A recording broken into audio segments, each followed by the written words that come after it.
2020년 뷰티 산업에 정말 엄청난 격변이 예고되고 있습니다. 그런데 이 미래를 먼저 잡으려던 한 유망한 기업이 어쩌다 벼랑 끝에 서게 됐을까요? 오늘 그 이야기를 한번 깊숙이 들여다보겠습니다. 자, 이런 상상 한번 해보실까요? 만약 내가 쓰는 화장품이 약이 될 수도 있다면? 어떠세요? 그냥 피부를 예쁘게 꾸미는 걸 넘어서 우리 몸의 건강까지 챙겨주는 시대가 오고 있다는 거죠. 이게 바로 지금 뷰티 업계가 바라보는 미래의 핵심입니다. 네, 이제 아름다움이라는 건 단순히 눈에 보이는 것만 뜻하는 게 아니에요. 제품을 바를 때의 그 느낌, 그 향기, 그리고 이게 내 몸의 건강과 어떻게 연결되는지 이런 것들로 새롭게 정의되고 있는 거죠. 정말 흥미로운 변화 아닌가요? 맞아요. 이렇게 장밋빛 전망 뒤에는 아주 혹독한 현실이 숨어 있습니다. 혁신적인 트렌드를 따라가는 게 말처럼 쉬운 일이 아니거든요. 한 기업의 사례를 통해 이게 얼마나 어려운 일인지 아주 생생하게 보여드릴게요.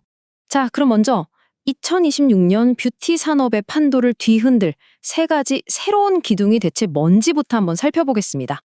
첫 번째는 바로 메타볼릭 뷰티입니다. 말 그대로 우리 몸의 신진대사를 돕는 뷰티라는 건데요. 이제 소비자들은 화장품이 내 피부 건강에 어떤 과학적인 영향을 미치는지 그 근거까지 꼼꼼하게 따지기 시작했어요. 뷰티가 웰니스라는 더 큰 영역으로 깊숙이 들어오게 된 거죠. 두 번째는 하이퍼 센소리, 그러니까 초감각적 경험입니다. 이게 무슨 말이냐면요.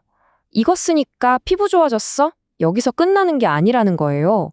바를 때 느껴지는 부드러운 질감, 시원한 쿨링감, 심지어 뚜껑을 열 때 나는 그 딸깍하는 소리까지.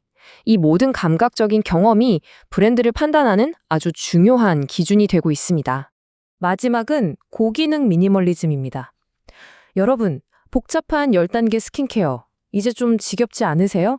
세럼 기능이 있는 파운데이션이나 틴트 기능이 들어간 선크림처럼 하나만 발라도 여러 효과를 내는 스마트한 제품들이 시장을 이끌고 있습니다. 핵심은 이거예요. 적게, 하지만 강력하게. 자, 그럼 이런 거대한 트렌드의 파도 속에서 실제 기업들은 어떤 일을 겪고 있을까요? 이제 K-뷰티의 숨은 강자, 바로 CNC 인터내셔널의 이야기로 들어가 보겠습니다. CNC 인터내셔널은요, 우리가 이름만 들으면 하고 알만한 수많은 글로벌 브랜드들의 립스틱, 틴트 같은 제품들을 대신 개발하고 생산해주는 회사예요. 한마디로 K-뷰티 열풍의 최전선에 서 있던 기업이죠. 그런데 2025년 이 잘 나가던 회사에 정말 혹독한 시련이 닥칩니다. 화려한 성장 뒤에 가려져 있던 혁신의 그림자, 그 잔인한 현실이 드러난 거죠.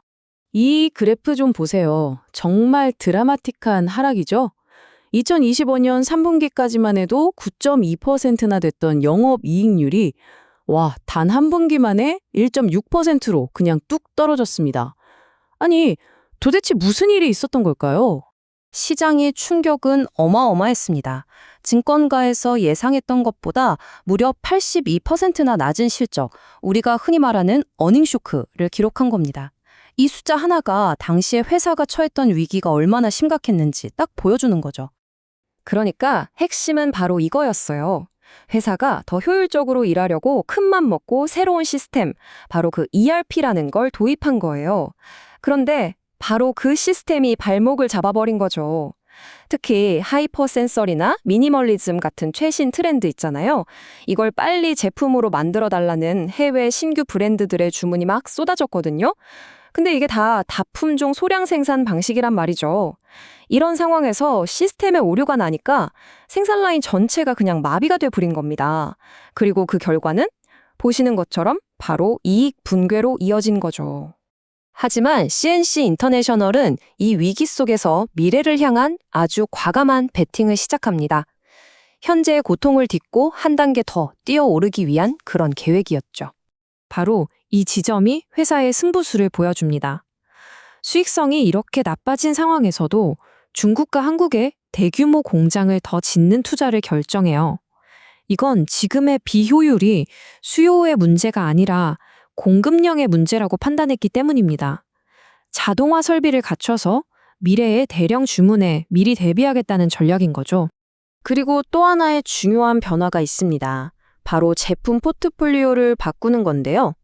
기존에 너무 높았던 립 제품 의존도를 낮추고요. 베이스 메이크업 같은 다른 품목을 키우기 시작했어요. 이건 단순히 위험을 분산시키는 걸 넘어서 우리가 앞에서 봤던 고기능 미니멀리즘 트렌드에 직접적으로 대응하는 아주 똑똑한 전략입니다. 하나의 제품으로 여러 효과를 내는 베이스 제품의 수요를 꽉 잡겠다는 거죠. 자, 이렇게 C&C 인터내셔널은 위기를 극복하기 위해 정말 안간힘을 쓰고 있습니다. 하지만 그들이 꿈꾸는 비전과 차가운 현실 사이의 간극은 여전히 존재해요. 이건 삼성증권 애널리스트 보고서에 나온 한 구절입니다. 회사가 이렇게 계획을 세우고 움직이고 있는데도 시장에서는 여전히 불확실성이 크다고 보고 있는 거죠. 시스템이 완전히 안정되고 그 투자가 실제 이익으로 돌아오기까지는 시간이 더 필요하다. 이게 바로 시장의 냉정한 평가입니다. 오늘 우리가 함께 살펴본 이 이야기는 단순히 한 뷰티 회사의 이야기가 아닐 겁니다. 화려한 미래 트렌드를 예측하는 것, 그리고 그것을 돈이 되는 현실로 만들어내는 실행력 사이에는 정말 거대한 강이 흐르고 있다는 걸 보여주죠. 어쩌면 모든 혁신의 가장 어려운 과제는 바로 이 강을 무사히 건너는 것 아닐까요?